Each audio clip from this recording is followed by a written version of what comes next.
There's a thing in the Pathwork, pathwork.org, which is the guide lectures. There's a thing called addiction to negative pleasure.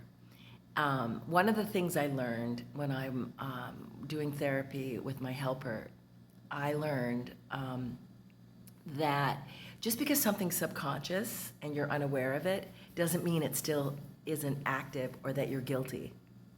So because you don't know or are unconscious about a certain act or behavior doesn't mean that it takes you off the hook.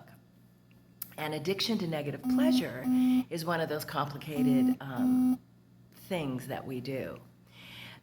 Most of us don't want to be held responsible to having our finger on the proverbial trigger of our lives. We just want to blame the outside. We want to blame people. We want to blame our situation. We want to blame, the government, whatever.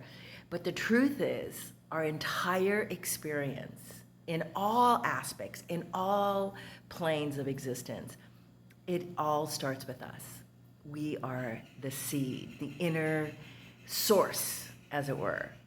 And yeah, you can spiritualize it, but there is a real thing called addiction to negative pleasure. So anything that's not working in your life, you can trace it back to you, to your thinking. And subconsciously imagine that the force and power of our subconscious is running the show, because we don't want to know that, oh my God, we are the ones pointing the gun at our proverbial gun, at our experience, that we have our finger on the trigger.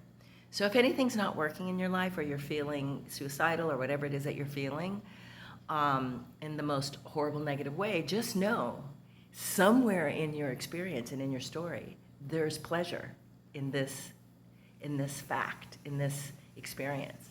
And when you can find your shadow side, when you can find the part of you that gets off on terrorizing yourself, then you begin healing.